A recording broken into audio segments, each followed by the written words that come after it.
اگر آپ کو ایمان اور یقین حاصل ہو تو پھر دعا کریں اللہ اس پر استقامت عطا فرمائے، پھر اس پہ ڈٹ جائے۔ نبی پاک صلی اللہ علیہ وسلم نے فرمایا میں اس بات کا خوف نہیں کرتا کہ میری امت کمزور ہو جائے گی، اس بات کا ڈر نہیں کہ پیسے ختم ہو جائیں، نہ یہ خوف ہے کہ بھوکی مرے گی۔ حضور کس بات کا خوف ہے؟ تو نبی پاک نے فرمایا خوف یہ ہے کہ ان کا یقین کمزور ہو جائے گا۔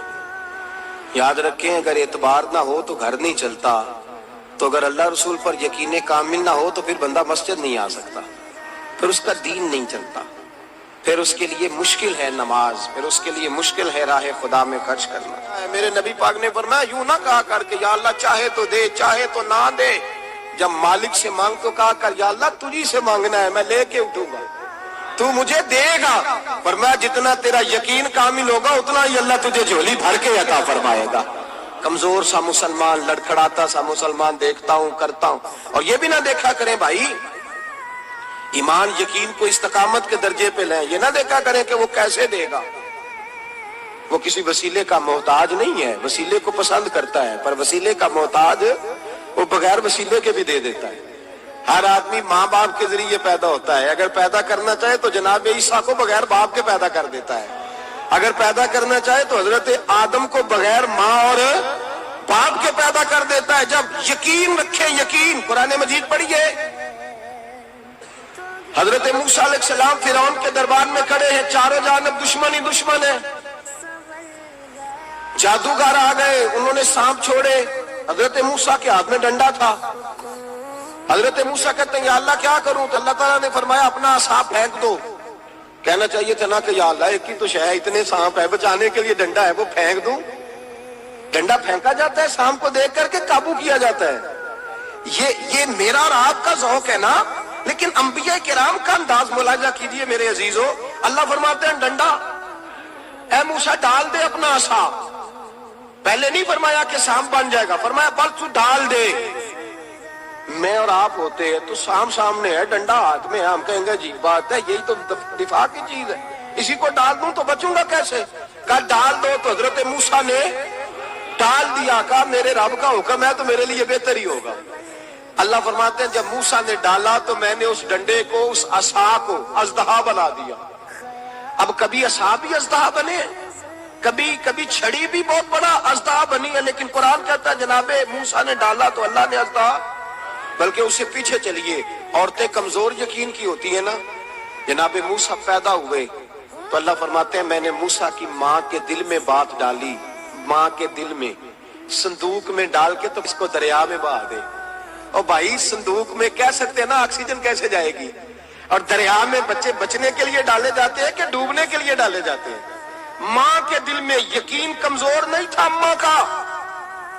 انبیاء کے ماں باپ موحد ہوتے ہیں، دین کو ماننے والے، ماں کے دل میں اللہ نے باپ، اللہ قرآن میں کہتے میں نے وحی کی، میں نے القاء کیا، میں نے بات ڈالی۔ حضرت موسیٰ کی ماں کہتی ہے میں نے ڈال کے نا سمندر میں بیٹا، میں نے سمندر میں بیٹا ڈال کے صندوق میں بند کر کے رب کے حوالے کیا۔ آپ فرماتے ہیں میرے مالک کا بھروسہ کیا تو پھر میرے مالک کا کام دیکھو، کمال دیکھو، میں نے دریا میں ڈالا، اللہ نے فرعون کے گھر میں میرے بیٹے کی پرورش کرا دی۔ یہ یقین کہ حضرت موسیٰ کے پاس قوم آئی، قرآن پڑھیے، کہ جناب پانی چاہیے، وَإِذِ اسْتَسْقَىٰ مُوسَىٰ لِقَوْمِهِ، موسیٰ نے اپنی قوم کے لیے پانی مانگا، ہم نے کہا فَانْفَجَرَتْ مِنْهُ اثْنَتَا عَشَرَةَ عَيْنًا، اپنا ڈنڈا پتھر پہ مارو۔ عقل والا آدمی ہوتا تو اڑ جاتا، کہتا یا اللہ پتھروں سے بھی کبھی پانی نکلا ہے؟ اضرب بعصاک الحجر، مارو پتھر پہ ڈنڈا۔ اللہ کے نبی نے منٹ نہیں لگایا، ٹھا کر کے ڈنڈا لگایا، فَانْفَجَرَتْ مِنْهُ اثْنَتَا عَشَرَةَ عَيْنًا۔ اللہ فرماتے ہیں جناب موسیٰ نے ایک عصا مارا، میں نے 12 چشمے جاری کر دیے۔ تو لے تو لا اللہ کرتا ہے، اللہ کہتا ہے پڑھ نماز روزی دوں گا، کہتا ہے سوچتا ہوں۔ اللہ فرماتا ہے آجا مسجد میں تیرا ہو جاؤں گا، کہتا ہے دیکھتا ہوں۔ رب فرماتا ہے تو میرے محبوب کی غلامی کر، میں تجھے محبوب بنا لوں گا۔ تو کہتا ہے تھوڑا بڑا ہو کے داڑھی رکھنی ہے، ابھی سیانا ہو کے میں ذرا سرٹیفکیٹ لے لوں اسرائیل سے کہ کتنے سالوں کے بعد آئیں گے، پھر شروع کروں گا۔ پروگرام بنا رہا ہے، ابھی تو ارادے میں ہے۔ اللہ کے پیغمبر کا ڈنڈا، اور اس سے زیادہ آگے بات ہو گئی، پیچھے فوج لگی ہوئی ہے فرعون کی، مجمع ہے، ہزاروں لاکھوں کا لشکر لے کے، تلواریں نیزے، فرعون پیچھے، آگے دریا آ گیا۔ حضرت موسیٰ علیہ السلام کھڑے ہیں، اب کدھر جائیں؟ اللہ پاک نے فرمایا مارو ڈنڈا۔ کہاں؟ پانی پہ ڈنڈا مارو۔ اب حضرت موسیٰ علیہ السلام پانی پہ ڈنڈا مارے تو پانی ابھرے گا، اس سے زیادہ کیا ہوگا؟ پہلے پتھر پہ ڈنڈا مروایا تو پانی نکلا، اب پانی پہ ڈنڈا مروایا، فَإِذْ فَرَقْنَا بِكُمُ الْبَحْرَ فَأَنْجَيْنَاكُمْ وَأَغْرَقْنَا آلَ فِرْعَوْنَ۔ اللہ فرماتے ہیں موسیٰ نے پانی پہ ڈنڈا مارا تو میں نے پانی میں رستے بنا دیے۔ ایک جگہ ڈنڈا مارا تو پانی نکل آیا، دوسری جگہ عصا مارا تو پانی خشک ہو گیا، 12 چشمے بن گئے، 12 رستے بن گئے دریا میں سے۔ حضرت موسیٰ علیہ السلام گزر گئے اور اللہ فرماتے ہیں فرعون بھی آیا تو اسے میں نے غرق کر دیا، اور وہ کھڑا دیکھتا ہی رہ گیا کہ بنا کیا ہے۔ جب یقین کامل نصیب ہوتا ہے، اعتماد کی دولت اللہ دیتا ہے، جب انسان کو یہ انشراح صدر ہو جاتا ہے کہ میری نجات خدا کے حکم میں ہے اور رسول اللہ کے قدموں میں ہے، جب اسے یہ انشراح حاصل ہوتا ہے تو پھر نماز کا لطف آتا ہے۔ غور کیجئے کیا جملہ کہہ دیا میں نے، پھر اسے نماز کا پھر اسے نماز بوجھ نہیں بلکہ نماز نہ پڑھے تو اس پر بوجھ ہوتا ہے، پھر قرآن مجید اس کی روح کا ساتھی ہو جاتا ہے، پھر عبادات، تقوی، پرہیزگاری، پھر وہ ایک سنت کے چھوٹنے پر پریشان رہتا ہے جب یقین کی دولت نصیب ہوتی ہے۔ قرآن مجید فرقان حمید نے کہا ایمان لاؤ تو پھر ایمان پہ ڈٹ جاؤ، مسلمان بنو تو پھر اسلام پر۔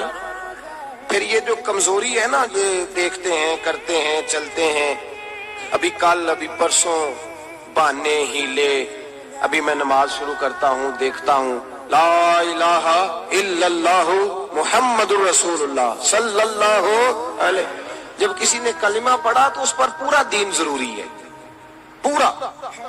اب وہ یہ نہیں کہہ سکتا کہ تھوڑا تھوڑا کر کے آؤں گا۔ یقین کی دولت نعمت ہے۔ اللہ پاک قرآن مجید میں فرماتے ہیں ان الذین قالوا ربنا اللہ ثم استقاموا، جنہوں نے کہا کہ اللہ ہمارا رب ہے اور پھر وہ اس پر ڈٹ گئے، پھر اس پر وہ کہا تو ڈٹ گئے، کھڑے ہو گئے، نہیں اللہ ہی رب ہے، اللہ ہی دینے والا، اللہ ہی مالک، اللہ ہی ہمارا رازق ہے، رب ہی ہمارا سب کچھ۔ جب ڈٹ گئے تو فرمایا تتنزل علیہم الملائکہ، پھر میں ان کی مدد کے لیے آسمان سے فرشتوں کا نزول فرمایا کرتا ہوں۔ فرشتے کیا کہتے ہیں؟ اللہ تخافوا ولا تحزنوا، غم نہ کرنا، خوف نہ کھانا، وابشروا بالجنۃ التی کنتم توعدون، ہم تو تمہیں اللہ تبارک و تعالیٰ کی اس جنت کی خوشخبری دینے آئے ہیں جس کا رب نے تمہارے ساتھ وعدہ کیا ہوا ہے۔ پھر فرشتوں کا نزول ہوتا ہے، لیکن شرط کیا ہے کہ ایمان لائے، اور پھر ایمان پر پھر یہ نہ سوچے کہ وہ کس طرح دے گا، وہ کیسے عطا کرے گا، وہ میری مدد کس طرح کرے گا، نظام کیسے چلے، ڈٹ جائے، کہے میرے اللہ کا حکم ہے تو میں نے حلال ہی کھانا ہے، میرے رب کا حکم ہے تو میں نے تھوڑے پہ گزارا کرنا، میرے مالک کا حکم ہے تو میں نے اپنی جیب دیکھنی یا دوسرے کی نہیں دیکھنی، میرے رب کا حکم ہے تو میں نے اس کی اطاعت میں رہنا۔ جب ڈٹ جائے گا اللہ کے احکامات پر، جب ڈٹ جائے گا تو اللہ فرماتا ہے پھر میں تیری مدد کے لیے فرشتوں کا نزول کروں گا۔ نبی پاک صلی اللہ علیہ وسلم نے فرمایا 2 دولتیں اگر کسی کو اللہ دے دے تو سمجھے اللہ نے اسے دنیا کی سب سے زیادہ دولت عطا فرما دی۔ یا رسول اللہ وہ کون کون سی چیزیں ہیں؟ فرمایا ایک جس شخص کو اللہ نے معاف کرنے کی دولت عطا کر دی، جو معاف کرنے لگ گیا، جس کی طبیعت میں درگزر آ گیا، جو معاف کرنے لگا، غلطیاں معاف کرنے لگا، جس کو ایک دولت یہ مل گئی۔ اور دوسرا میرے مصطفیٰ نے فرمایا جسے اللہ نے یقین کی دولت عطا فرما دی، جس کو یہ 2 دولتیں مل جائیں، ایک درگزر کرنا، دوسرا رب رسول پہ یقین کامل رکھنا، اسے کائنات کی ہر شے مل گئی۔ میرے نبی پاک نے فرمایا جب بھی دعا مانگو خدا سے یہ 2 نعمتیں مانگا کرو، عرض کیا کرو اے اللہ درگزر کی دولت عطا فرما، اے اللہ تو ہمیں یقین کی دولت عطا فرما،